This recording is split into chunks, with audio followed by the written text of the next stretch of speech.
जिसके साथ कृष्ण होते हैं ना, अनंत ब्रह्मांड के सारे नक्षत्र, सारे ग्रह उनके चरणों में हैं। ये नक्षत्र खराब है, ये ग्रह खराब है। तो ये वाक्य जो मैं बता रहा हूं ना, ये ध्यान से सुनिए।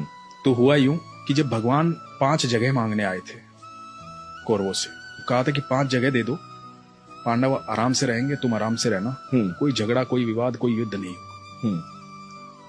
तो शकुनी ने दुर्योधन को कहा कि सुयोधन, इसे बंदी बना लो, ये उनका फेवर लेके आया है। दुर्योधन ने ऐलान कर दिया कि बंदी बना लो।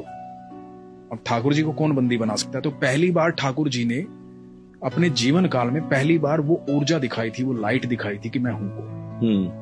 अब उसके बाद कृष्ण वहां से चले गए कह करके कि अब युद्ध होगा। और धृतराष्ट्र ने राज ज्योतिषी को बुलाया ये जानने के लिए कि क्या होना चाहिए, क्योंकि उन दिनों एस्ट्रोलॉजी बिल्कुल, और आप सोचिए उस समय कितने प्रखंड पंडित होते होंगे, प्रखंड बहुत, मतलब बहुत ग्रह नक्षत्रों की दशाएं कैसे बता देते होंगे। बिल्कुल बिल्कुल। तो राज ज्योतिषी को बुलाया, राज ज्योतिषी से पूछा कि क्या करना चाहिए बताओ। तो राज ज्योतिषी ने कहा कि महाराज, सुयोधन की कुंडली में राजयोग, कोई हरा ही नहीं पाएगा, निश्चित तौर पर विजयी होंगे, निश्चित तौर पर राजा बनेंगे, आप युद्ध करो। और सिर्फ इस बात पर युद्ध का ऐलान हुआ और युद्ध शुरू हुआ। अब धृतराष्ट्र लगातार चिंता में था। 8 दिन बीत गए, आधी सेना निपट गई थी कौरवों की। अब ये दिखाई दे रहा था साफ साफ कि कौरव हार जाएंगे, पांडव जीतेंगे। तो फिर से बुलाया गया राज ज्योतिषी को। धृतराष्ट्र बैठे हुए हैं, महात्मा विदुर बैठे हुए हैं, और राज ज्योतिषी को पूछा गया कि भाई ये क्या हो रहा है? तो कह रहा था कि सुयोधन राजा बनेंगे। अब तो 8 दिन बीत गए, आधी से ज्यादा सेना निपट चुकी है हमारी। तो पता है राज ज्योतिषी ने क्या कहा था? कि वहां कोई है जिसने नक्षत्रों की दिशाएं बदल डाली, कोई है जो समय और परिधि से परे है, कोई है वहां। तो विदुर ने कहा था कृष्ण है वहां। ये बहुत कम लोग जानते हैं। हम जब भी मंदिर जाते हैं, भगवान के सामने जाते हैं, तो हम भगवान के सामने नतमस्तक होते हैं।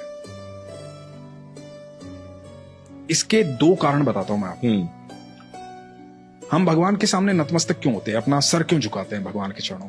जब हम भगवान के चरणों में अपना सर झुकाते हैं ना, नतमस्तक हो जाते हैं, तो जितना बोझ हमारे इस मस्तिष्क में होता है ना, जितनी दुविधाएं चल रही होती है, सारी दुविधाएं भगवान के चरणों में गिर जाती हैं और भगवान रोंद देते हैं। और जैसे ही आप नतमस्तक होकर के उठते हैं ना, तो आपको एक अद्भुत सुकून की प्राप्ति होती है।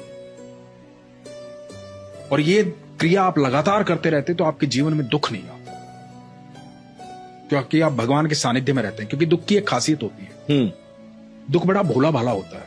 दुख जब भी आता है ईश्वर को साथ लेके आता है। जैसे ही दुख आएगा आपको ईश्वर याद आएंगे। ये बात तो है। भोला भाला होता है, दुख को बेचारे को पता ही नहीं होता तो साथ किसके चल रहा है। वो ईश्वर को साथ लेके आता है। उस वक्त में जो व्यक्ति ईश्वर को देखता है, उसके लिए दुख हमेशा के लिए गायब हो जाता है, और जो दुख को देखता है उसके लिए ईश्वर हमेशा के लिए चले जाते हैं। ये आप पर निर्भर करता है कि आप चुनते क्या, दुख और ईश्वर।